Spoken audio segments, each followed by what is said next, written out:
নমস্কার, দেখছেন talk to Bangla. আমি অভিষেক রয়েছে আপনাদের সাথে। এই মুহূর্তে যে খবর নিয়ে উপস্থিত হয়েছি, নরেন্দ্র মোদী ক্যাবিনেটের রিশাফল হতে চলেছে এবং ঠিক তার আগে গুরুত্বপূর্ণ বৈঠকে বসলেন দেশের প্রধানমন্ত্রী নরেন্দ্র মোদী। তার কারণ দেশের স্বরাষ্ট্রমন্ত্রী অমিত শাহ, তাকে গদি থেকে সরাতে হবে। তার কথা আর কেউ শুনতে চাইছেন না এনডিএ এর মধ্যে থেকে এবং বিজেপির মধ্যে থেকে। সেই ধরনের একটা ছবি সরাসরি উঠে আসছে এবং অমিত শাহকে সরাতে হবে, এটাই এই মুহূর্তের প্রধান দাবি।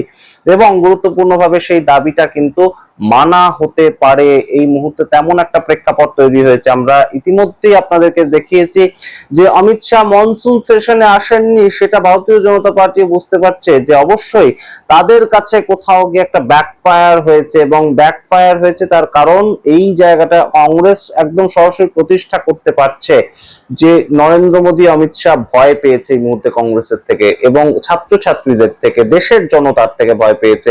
এটা সবার প্রশ্ন, এটা শুধু কংগ্রেসের প্রশ্ন নয় যে কেন প্যালেট গানটা চলেছিল, কেন লাঠিচার্জ হয়েছিল, কেন ইলেকট্রিক ফেন্সিং ব্যবহার করা হয়েছিল এবং কেন কাঁদানে গ্যাস চলেছিল, এই প্রশ্ন সবার।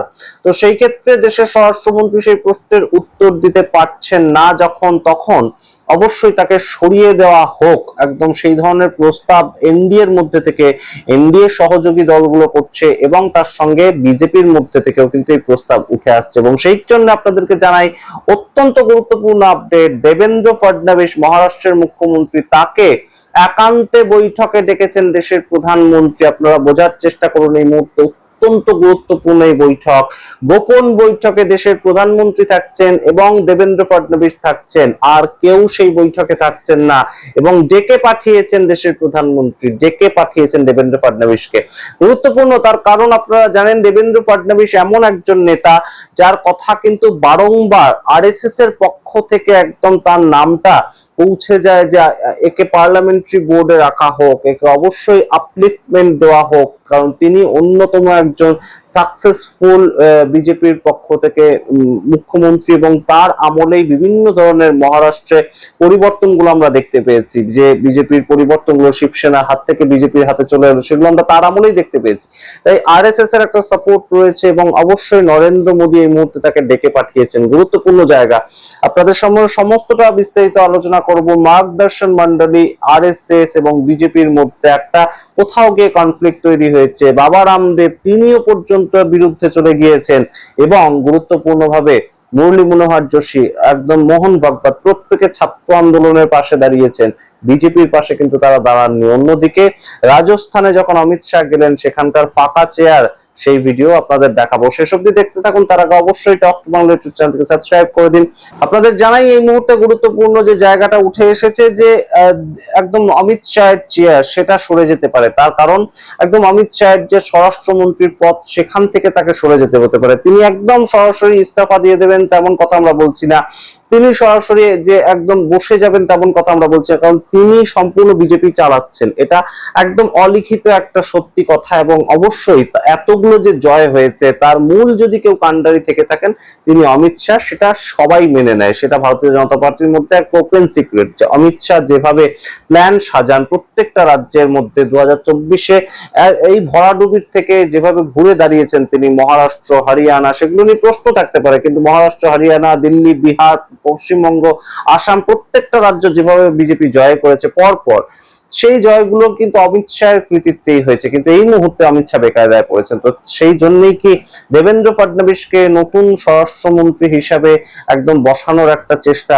এই মুহূর্তে আমরা জানি না, কিন্তু অবশ্যই অমিত শাহ ক্যাবিনেটে থাকবেন, অত্যন্ত গুরুত্বপূর্ণ পদে থাকবেন। হয়তো তার যে কাজকর্ম, তার যে স্বরাষ্ট্র মন্ত্রক, সেটাকে নিয়ে যখন প্রশ্ন উঠছে এবং সেটাকে নিয়ে অমিত শাহ কোনো উত্তর দিতে পারছেন না, অর্থাৎ একদম সংসদ শেষ হয়ে গেল, তার পরবর্তীতে অমিত শাহ কোথাও গিয়ে বন্দে মাতরম নিয়ে সোনিয়া গান্ধীকে অ্যাটাক করলেন, কংগ্রেস পার্টিকে অ্যাটাক করলেন। অবশ্যই অ্যাটাক করা উচিত, আমরা বারংবার বলছি, কখনোই বন্দে মাতরম চলাকালীন সোনিয়া গান্ধী হেঁটে বেড়াচ্ছেন এই ছবি দেখতে আমাদের অস্বস্তি হয়, আমাদের বিরক্ত লাগে, এটা আমরা অবশ্যই বলছি। কখনোই আমরা কংগ্রেস পার্টিকে সমর্থন করার জন্য এখানে বসেনি।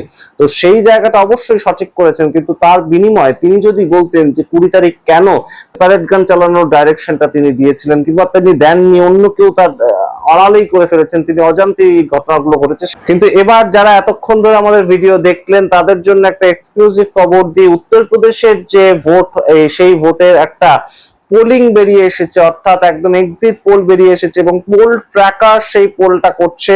সেখানে কিন্তু দেখাচ্ছে যে এনডিএ সরাসরি হারতে চলেছে উত্তরপ্রদেশ বিধানসভা ভোটে। 160 থেকে 182 এনডিএ পাবে এবং ইন্ডিয়া অ্যালায়েন্স অর্থাৎ অখিলেশ যাদব এবং তার সঙ্গে কংগ্রেস পার্টি তারা যুক্ত হয়ে কিন্তু 212 থেকে 229টা সিট পেতে চলেছে, যেখানে ম্যাজিক ফিগার 202। টোটাল যে আসনে লড়াইটা হবে সেটা 403।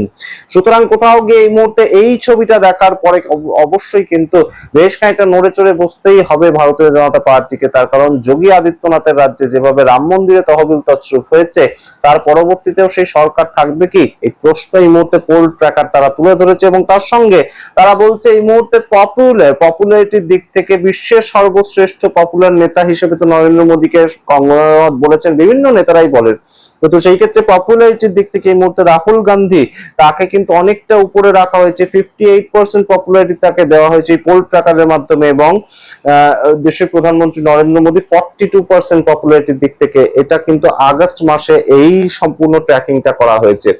এবার আপনাদের রাজস্থানে নিয়ে যাই। রাজস্থানে দেশের স্বরাষ্ট্রমন্ত্রী যখন গিয়েছিলেন বক্তব্য রাখতে, তখন সরাসরি তাকে কালো ঝান্ডা দেখিয়েছিল বেশ কিছু ছাত্রছাত্রী, সেই খবর আপনাদের দেখিয়েছি, এবং কালো ঝান্ডা দেখানোর আগেই তাদের ডিটেন করে নেয় পুলিশ। কিন্তু তার পরবর্তীতে তিনি যখন বক্তব্য রাখছেন মঞ্চের উপর, সেখানকার সেই ভিডিও সামনে এসেছে, সারি সারি ফাঁকা চেয়ার। আপনারা বোঝার চেষ্টা করুন, সরকার চলছে এবং সরকারে ডবল ইঞ্জিন সরকারে তিনি গিয়ে বক্তব্য রাখছেন, সেই অবস্থায় সারি সারি ফাঁকা চেয়ার, অমিত শাহ স্টেজের উপর বক্তব্য রাখছেন। এই সামগ্রিক প্রেক্ষাপটটা অবশ্যই কিন্তু প্রশ্ন তুলছে যে রাজস্থানে যে কার্নি সেনা তারা যে বলেছিল আর কোনোদিন বিজেপিকে ভোট দেব না, একদম শপথ গ্রহণ করেছিল, সেইটাই পরবর্তীতে আর সত্যি হয়ে যাবে না। তো এই প্রশ্ন যখন উঠছে তখন একদম পাঞ্জাবের তরফ থেকেও খবর বেরিয়ে আসছে, সাময়িক ইস্তফা তার ফুলঝুরি লেগে গিয়েছে, পর পর সবাই ইস্তফা দিচ্ছেন এবং পাঞ্জাবে কয়েক মাস পরেই ভোট রয়েছে। পাঞ্জাবের পারফরমেন্স ভালো করার জন্য বিজেপি যখন উঠে পড়ে লেগেছে, অবশ্যই আকালি দলের সঙ্গে একটা জোট করবে কিনা সেই ধরনের একটা প্রস্তাব নিয়ে তারা ভাবনা চিন্তা করছে। তখন তাৎপর্যপূর্ণ এই মুহূর্তে যদি কোনো খবর থেকে থাকে তাহলে অবশ্যই দেবেন্দ্র ফডনবিসকে গোপন বৈঠকে ডেকেছেন নরেন্দ্র মোদী। যখন এনডিএতে অমিত শাহের অবস্থান, অমিত শাহকে মেনে নেওয়া, অমিত শাহের অভিভাবকত্ব গ্রহণ করা, সেটাকে নিয়ে প্রশ্ন উঠছে, বারংবার প্রশ্ন উঠছে। এবং তাই জন্যই কোথাও গিয়ে মনসুন সেশনে সম্পূর্ণ অমিত শাহ আসলেন না এবং অবশ্যই পিছিয়ে গেল কিন্তু এনডিএ অনেকটা। তাদের যে জয়ের উল্লাসটা ছিল, বাংলা জয়ের উল্লাস, সেটা ম্লান হয়ে গেল। কারণ 20 তারিখ একটা ঘটনা এবং সেই ঘটনা অনেকটাই এই মুহূর্তে ভারতীয় জনতা পার্টিকে পিছিয়ে দিয়েছে। তাই জন্য কি এবার আমরা দেখতে পাবো যে কেন্দ্রীয় মন্ত্রিসভা থেকে স্বরাষ্ট্রমন্ত্রীর পদে সরে যাচ্ছেন এবং অন্য পদে গিয়ে বসছেন অমিত শাহ এবং সেই পদে এসে বসছেন দেবেন্দ্র ফডনবিস বা অন্য কেউ। আপনারা অবশ্যই কমেন্ট বক্সে কমেন্ট করবেন। সামগ্রিক রিপোর্টের ভিত্তিতে আপনাদের বক্তব্য দেখার অপেক্ষায় রইলাম এবং অবশ্যই সাবস্ক্রাইব করতে ভুলবেন না টক টু বাংলার ইউটিউব চ্যানেলটি। তাহলে অবশ্যই আমরা আরো রিচ পাবো, আমরা আরো মানুষের কাছে পৌঁছে যেতে সাহস পাবো। ধন্যবাদ।